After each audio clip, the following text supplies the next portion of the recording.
थे। और day first से उनका जो सबसे बड़ा प्रयास रहा कांग्रेस का वो ये रहा, क्योंकि बीजेपी सबसे पहले हमला कांग्रेस पर करती है कि आपकी एकजुटता नहीं है। तो पहली मीटिंग में ही सभी कांग्रेस के नेताओं ने एक जाजम पर आकर ये बता दिया कि हम एक हैं। आपने देखा होगा उस समय अशोक गहलोत भी थे, सचिन पायलट भी थे, टीकाराम जूली भी थे, गोविंद सिंह डोटासरा भी थे। इसके बाद विपक्ष लगातार बीजेपी पर हमला करता रहा कि हम तो एक हैं, आप कब एक आओगे। उस एक आने में समय लग गया।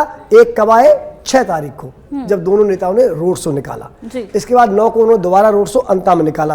तो कहीं ना कहीं इसका भी एक फर्क पड़ा बीजेपी कार्यकर्ता पे। बीजेपी कार्यकर्ता को लगातार ये विपक्ष के हमले सुनने को मिल रहे थे नूपुर कि आप एक नहीं है, आपके नेताओं में एकजुटता नहीं है, सीएम और पूर्व सीएम एक नहीं है, अलग अलग चल रहे। तो इसका जो सबसे बड़ा नुकसान होता है वो कार्यकर्ता डिमोरलाइज होता है।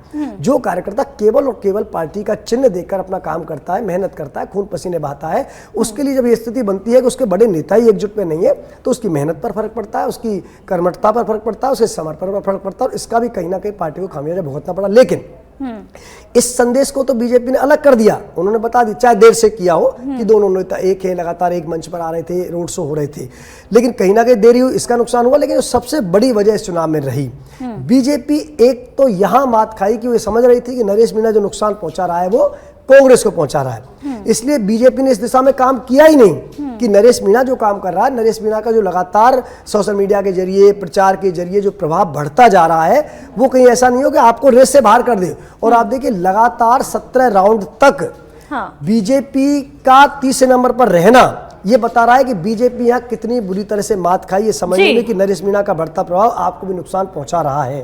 और देखिए, मैं अनुपुर लास्ट में कहूंगा, भाया ने इस बात का पूरा ध्यान रखा। कांग्रेस की अपनी काम है, कांग्रेस की अपनी कार्यशैली है, कांग्रेस के तमाम नेता वहां डेरा जमाए हुए थे, चाहे टीकाराम जूली हो, डोटासरा हो, अशोक गहलोत हो। लेकिन प्रमोद जैन भाया ने कहीं भी अपना जो उनका कार्यकर्ता है, अपनी जो टीम है, उसको कहीं कमजोर नहीं छोड़ा। हर बूथ पर उसने अपनी टीम लगाई। कांग्रेस की टीम भी काम कर रही थी, उसने अपनी टीम पर कहीं भी उस चुनाव को कहीं भी लूज प्रमोद जैन भाया ने नहीं होने दिया। डे फर्स्ट से चुनाव को अपने कंट्रोल में रखा, और आज इसका परिणाम है कि लगातार प्रमोद जैन भाया किस तरह जीत की तरफ बड़े जीत दर्ज की उन्होंने। ठीक है।